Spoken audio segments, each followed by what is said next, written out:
मेरे अजीज दोस्तों और बुजुर्गों, डेवलपमेंट कहां है? ना रोड है, ना ड्रेनेज का इंतजाम है, ना स्ट्रीट की लाइट है, रोडों पर अंधेरा है, रोड पर गंदगी है। मगर इसके बावजूद भी बीजेपी का वोटर कहेगा कि नहीं, मैं मोदी को वोट दूंगा। हम उनसे पूछना चाहते हैं कि तुम्हारे घर के सामने लाइट नहीं है, पानी नहीं है, ड्रेनेज का मौसर इंतजाम नहीं है, मगर आप भाजपा को कैसे वोट देंगे? तो बोलेंगे नहीं, ओवैसी को रोकना है इसलिए मोदी को वोट देंगे। आप बताइए कि पीने का पानी नहीं है मगर ओवैसी को मुद्दा बनाते हैं इलेक्शन में। अरे पीने का पानी मुद्दा है, स्ट्रीट लाइट मुद्दा है, ड्रेनेज लाइन मुद्दा है। और फिर यहां पर 8 महीने पहले एक कम्युनल राइट हुआ, फसाद हुआ और हमको बताया गया कि 7 घरों को डिमोलिश कर दिया गया। मैं भाजपा के और इस प्रदेश के मुख्यमंत्री से जानना चाहता हूं, कौन से कानून के तहत आपने घर को तोड़ा?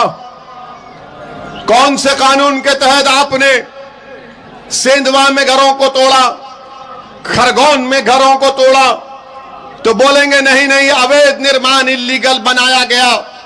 अगर अवैध निर्माण इल्लीगल की बात कर रहे हैं तो मध्य प्रदेश में 80% घर इल्लीगल हैं। क्या सबको तोड़ोगे मुख्यमंत्री आप?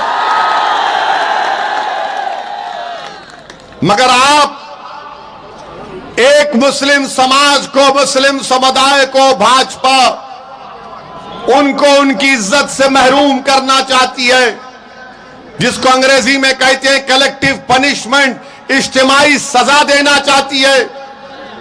आपका कानून है जो कहता है कि 1 महीने की नोटिस मिलनी चाहिए अगर अवैध निर्माण है, मगर नहीं, आप अखबार में, मीडिया में कह देती है कि यहां से पत्थर फेंके गए थे, इसका घर था, हम उसके घर को तोड़ देंगे। याद रखो, इख्तियार कभी इंदिरा गांधी के पास नहीं था, सत्ता कभी इंदिरा गांधी के पास हमेशा नहीं थी, सत्ता हमेशा राजीव गांधी के पास नहीं थी, सत्ता हमेशा पंडित नेहरू के पास नहीं था, इख्तियार हमेशा अटल बिहारी वाजपेयी के साथ नहीं था। तो सुन लो मध्य प्रदेश के मुख्यमंत्री और देश के प्रधानमंत्री, तुम हमेशा इख्तियार या सत्ता में नहीं रहोगे, एक दिन इख्तियार तुमसे छीन लिया जाएगा। ये दुनिया का निजाम है जिसको अंग्रेजी में कहते हैं कि पावर इज नॉट इटर्नल। हमेशा ताकत किसी के पास नहीं रहती, मगर जब ताकत आपके पास है तो ताकत के नशे में चूर होकर कमजोरों पर जुल्म करना बहादुरी नहीं है। ताकत के नशे में चूर होकर कमजोरों के घरों को तोड़ना तुम्हारी ही ताकत नहीं है, बहादुरी नहीं है, बल्कि यह तुम्हारी बुज़दिली की निशानी है कि तुम कमजोरों के घर तोड़ रहे हो। अगर तुम वाकई में ताकतवर हो तो जाओ उन बड़े बड़े पूंजीपतियों के घर को तोड़ो, उनकी ईंट को भी तुम हाथ नहीं लगा सकते। तुम कमजोर को देखकर उसके घर को बर्बाद कर रहे हो। मगर याद रखो, जिस कमजोर को तुम कमजोर समझ रहे हो वो अल्लाह की नजर में सबसे ताकतवर होता है। अल्लाह की कुदरत और रहमत जोश में आएगी इंशाअल्लाह। मेरे अजीज दोस्तों और बुजुर्गों, फिर तीसरी बात यह है कि मजलिस इत्तेहादुल मुस्लिमीन के ऊपर इल्जाम लगा दिया जाता है कि मजलिस इत्तेहादुल मुस्लिमीन भड़काऊ भाषण देती है, कम्युनल पॉलिटिक्स करती है। मैं जितनी बात यहां पर कहा उसमें कम्युनल क्या है बताओ? स्कूल में बच्चे नहीं हैं, upper primary, secondary, higher secondary, degree college में नहीं है, तो क्या यह कम्युनलिज्म है? बगैर नोटिस के घर को तोड़ना क्या कम्युनलिज्म नहीं है, बल्कि उल्टा सरकार का कम्युनलिज्म है ये। अगर आप गरीबी मेरा मुकद्दर बना दोगे, बेरोजगारी मेरा मुकद्दर बना दोगे, तो फिर ये देश और ये प्रदेश कैसे तरक्की करेगा? पिछले कई 7-8 साल से भाजपा की सरकार देश में, आज हमारे वतन अजीज भारत में बेरोजगारी नौजवानों का मुकद्दर बन गया। मैं उन युवाओं से अपील कर रहा हूं जो भाजपा को वोट देते हैं, कभी तुम सोचो कि क्या तुम्हारे घर में चिराग जलता है? क्या तुम्हारे घर में तुमको तुम्हारे भाई बहन को पढ़ाने के लिए फीस का इंतजाम तुम कर पाते हो? आज पेट्रोल और डीजल की कीमतें आसमानों को छू रही है। बेरोजगारी का तनासुब 8%, 8% अनएम्प्लॉयमेंट हो चुका है। कौन जिम्मेदार है इसका? महंगाई आसमानों को छू रही है। तो भाजपा के लोग बोलेंगे, अरे नहीं, महंगाई को मत देखो, हमने फुला चीज बना दी। महंगाई की बात करेंगे तो बोलेंगे ओवैसी मुगलों की तायीद करता। हां, मध्य प्रदेश के मुख्यमंत्री मैं मानता हूं, देश के प्रधानमंत्री आपसे भी कह रहा हूं कि अगर भारत में अगर युवा बेरोजगार है, महंगाई आसमानों को छू रही है, डीजल 1 लीटर 102 रुपये हो चुका है, तो इसका जिम्मेदार यकीनन औरंगजेब है, मोदी नहीं है। बच्चों के पास नौकरी नहीं है, बादशाह अकबर जिम्मेदार है। पेट्रोल 104 रुपये हो चुका है, 115 रुपये हो चुका है, इसका जिम्मेदार ताजमहल बनाने वाला है। अगर वो ताजमहल नहीं बनाता तो आज पेट्रोल 40 रुपये में मिलता। बिल्कुल सही है, मैं मानता हूं देश के प्रधानमंत्री, गलती की इसने ताजमहल बनाया, गलती की इसने लाल किला बनाया, नहीं बनाना था। वो पैसे बचा कर रखना था कि 2014 में मोदी जी आएंगे, उनको पेश कर दो। आप बताइए, हर चीज को लाकर न मुसलमान जिम्मेदार है, मुगल जिम्मेदार है। अरे क्या भारत की हिस्ट्री में कि सिर्फ मुगलों की हुकूमत थी? उससे पहले नहीं थी? अशोका की हुकूमत नहीं थी? कि चंद्रगुप्त मौर्य की सरकार हुकूमत नहीं थी? कई कई सरकारें थी, मगर बीजेपी की आंखों में सिर्फ मुगल दिखता है। एक आंख में मुगल, दूसरी आंख में पाकिस्तान। ना हम मुगलों के जानशीन हैं, ना हमको पाकिस्तान से कुछ मतलब है, मगर इनको सब चीज नजर आती। जिन्ना जिन्ना, अरे जिन्ना से हमको क्या करना है? हमने जिन्ना के पैगाम को ठुकरा दिया। आजादी के 75 साल का जश्न हम 15 अगस्त को मनाने जा रहे हैं, तो भारत में जितने 20 करोड़ मुसलमान हैं, वो इस बात की गवाही दे रहे हैं कि उनके दादा और परदादा ने पाकिस्तान के पैगाम को ठुकराया था और भारत को अपना वतन अजीज माना था। भारत हमारा वतन अजीज है, हम भारत को नहीं छोड़ेंगे। तुम लाख नारे लगा दो, छोड़ के जा, छोड़ के जा। छोड़ना तो दूर की बात, हम जिंदा भी रहेंगे तो इस जमीन पर सीना तान के रहेंगे, और मरेंगे भी अल्लाह के हुक्म से, तो हमारी चेहरों पर मुस्कुराहट होगी और इस जमीन के अंदर हम जाएंगे इंशाअल्लाह ताला। तो मेरे अजीज दोस्तों और बुजुर्गों, ये मसाइल हैं, इस मसाइल के खिलाफ आपको आवाज उठाना है। अब कोई यहां पर कांग्रेस और भाजपा के लोग बोलेंगे कि अगर मजलिस के इंशाअल्लाह 11 के 11 जीत जाते हैं तो क्या होगा? बोलेंगे क्या होता है?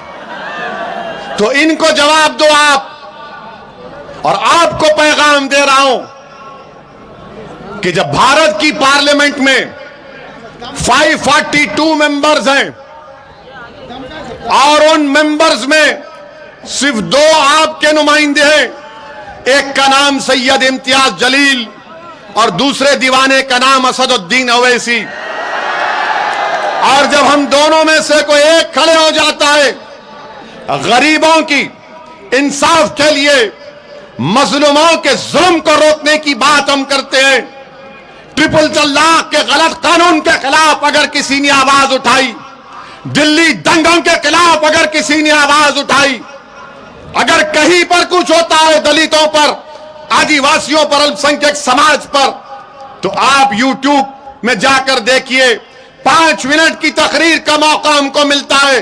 अल्लाह के फजलो करम से 5 मिनट में मंजलिस के ये नुमाइंदे भारत की लोकसभा की ईंट से ईंट हिलाकर रख देते हैं और आपके हक की बात करते हैं। तो ये मिजाज आपको पैदा करना है। डरने और घबराने की जरूरत नहीं है। याद रखो, डरना है तो ना असदुद्दीन ओवैसी से डरना, ना शिवराज मुख्यमंत्री से डरना, ना होम मिनिस्टर मिश्रा से डरना, ना मोदी से डरना। अगर डरना है तो किससे डरोगे? जिसने जमीन और आसमान को बनाया है, उससे डरो और अपने हिम्मत और हौसले को बुलंद रखो। जब तुम डर अपने दिलों से निकाल दोगे और अल्लाह का खौफ अपने दिल में पैदा करोगे तो तब तो कामयाबी तुम्हारे कदमों को चूमेगी। मैं तुमसे वादा कर रहा हूं कि यह भारत का लोकतंत्र है और आप और हम मिलकर एक ऐसी सियासत कर रहे हैं। मजलिस पिछले 55 साल से अमली सियासत में भारत के संविधान को मजबूत करना है। भारत के संविधान में जो हुकूक और राइट्स, फंडामेंटल राइट्स हमको दिए गए, उसको हासिल करने की लड़ाई मजलिस कर रही है। नौजवानों, याद रखो, वायलेंस हमारा रास्ता नहीं है, तशद्दुद हमारा रास्ता नहीं है, बल्कि सियासी ताकत को हासिल करना, वोट डालना, अपनी पार्टी के हक में वोट डालना, अपनी सियासी लीडरशिप को बनाना, अपनी आवाज को बनाना। नौजवानों, तुम वहां खड़े हो आज, वो दिन दूर नहीं है कि जब तुम खंडवा में मजलिस को मजबूत करोगे तो तुम इस डाइस से, इसी हजारों की तादाद के मजमे से तुम खिताब करोगे। मेरी ख्वाहिश यही है कि मुझसे ज्यादा नेक और काबिल रखने वाले लोग मिल्लत मजलूमा की क़ियादत कर सके। नौजवानों, ये लड़ाई आपकी हम लड़ रहे हैं। मेरे बुजुर्गों, आप और हमने तकालीफ उठाई है, अब इन नौजवानों को हमको तकालीफ नहीं उठाना है। मैं हमारी मां और बहनों से अपील कर रहा हूं, मेरी मां और बहनों, तुमने रात में रातों गुजार दी करवटें ले लेकर कि मेरे बच्चे और मेरी बच्ची का क्या होगा। आज ओवैसी तुमसे कह रहा है, तुम एक मर्तबा मध्य प्रदेश में मजलिस इत्तेहादुल मुस्लिमीन को वोट डालो, मजबूत करो। मैं आपसे वादा कर रहा हूं मेरी मां और बहनों, आपकी करवटें कम हो जाएंगी, आपको रात में इत्मीनान की नींद आएगी। इसलिए कि कल कोई होगा यहां पर जो आपकी आवाज उठाएगा, जो नाइंसाफी के खिलाफ आवाज को बुलंद करेगा, जो जाकर आपकी तकालीफ और आपके मसाइल का हल तलाश करेगा। मेरे अजीज दोस्तों और बुजुर्गों, फिर हम यह भी देखते हैं कि मजलिस इत्तेहादुल मुस्लिमीन पर एक इल्जाम लगता है, कांग्रेस पार्टी की तरफ से इल्जाम लगता है कि मजलिस जहां पर इलेक्शन लड़ती है वहां पर बीजेपी जीत जाती है। ये बोलते हैं ना कांग्रेसी कि जहां मजलिस चल लड़ती वहां पर बीजेपी जीत जाती है, बोलते हैं। आप उनसे पूछिए, मध्य प्रदेश में, रुक जाइए भाई, ओ भाई मीडिया वाले रुक जाइए, मैं नहीं बात करूंगा, गड़बड़ करेंगे आप। मध्य प्रदेश में एमपी का इलेक्शन हुआ, पार्लियामेंट का, यहां पर कांग्रेस क्यों हारी? मेरी वजह से हारी। बताओ, कमलनाथ जो फोन कर करके अपने चमचों से डरा रहे हैं, कमलनाथ वो डराने के दिन चले गए। अब हम तुमको डराने आए हैं यहां पर कमलनाथ। मध्य प्रदेश में भाजपा जीत गई, एमपी के इलेक्शन में ज्यादा सीट उनको आ गए। शायद कमलनाथ का बेटा जीता ना, एक जीता, शायद बेटे को जिता दिए, पार्टी को हरा दिए। कमलनाथ, तुमने बेटे को जिताया, पार्टी को हराया और जिम्मेदार ओवैसी नहीं। कमलनाथ, तुम मिले हुए हो मोदी से, जब बेटा जीत सकता तो तुम्हारी पार्टी का नुमाइंदा क्यों नहीं जीता? अच्छा, तो मेरे अजीज दोस्तों और बुजुर्गों, तो इसलिए कमलनाथ साहब को भूल जाइए, अब इनसे नहीं होने वाला है, नहीं होता इनसे। मुख्यमंत्री बने, 20 कांग्रेस के एमएलए मोदी के गोद में बैठकर चाय पी रहे हैं। मैं जिम्मेदार हूं, मैं जिम्मेदार हूं। क्या मैंने उनसे कहा था कि आ गुलाब जामुन खा और भाग? सिंधिया भाग गए? मुझसे पूछ कर गए थे क्या? या मुझे फोन किया था, mister Owaisi what is your opinion, should I join BJP? सब भाग रहे हैं, आप भी कब भाग रहे हैं बता दो हमको। ये सब कांग्रेसी मिले हुए हैं, ऊपर जाकर ये एक हो जाते हैं और आपको बेवकूफ बना रहे हैं। बहरहाल मेरे अजीज दोस्तों और बुजुर्गों, क्या 6 जुलाई को आप खंडवा में मजलिस इत्तेहादुल मुस्लिमीन को कामयाब करेंगे अपने दुआ वोटों से? हाथ उठाकर बता दीजिए कि मजलिस को कामयाब करेंगे। मेरी मां और बहनें भी अपील कर रहा हूं कि आप भी दुआ करिए। नौजवानों, डरना नहीं, नौजवानों हिम्मत नहीं हारना। याद रखो नौजवानों, अगर तुम डर जाओगे तो तुम मुस्तकबिल हो, तुम अपने घर की दीवार हो। अगर घर की दीवार गिर जाएगी तो दुनिया रास्ता बना लेती है घर में। नौजवानों मुत्तहिद हो जाओ, एक शीशा पिलाई हुई दीवार की तरह खड़े हो जाओ और तारीख में तुम्हारा नाम लिखा जाएगा। जब 60-70 साल के बाद तारीख लिखी जाएगी तो मौर्रिख लिखेगा, हिस्टोरियन लिखेगा कि खंडवा के नौजवानों ने मजलिस का परचम थामा और दूसरे हाथ में भारत का तिरंगा थामा और मजलिस इत्तेहादुल मुस्लिमीन को कामयाब किया। मेरी बुजुर्गों से अपील है, मेरी मां और बहनों से अपील है कि मजलिस के कामयाब करिए। मैं पहली मर्तबा खंडवा को आया हूं। सुन लो भाजपा वालों, सुन लो आरएसएस वालों और सुन लो कांग्रेस वालों, ये आखिरी मर्तबा नहीं होगा। मैं बार बार आऊंगा, मैं बार बार आऊंगा, इनको तंग करता रहूंगा और आपके हक की लड़ाई लड़ता रहूंगा। आप सिर्फ मजलिस का साथ दीजिए। अस्सलाम वालेकुम व रहमतुल्लाहि व बरकातहू।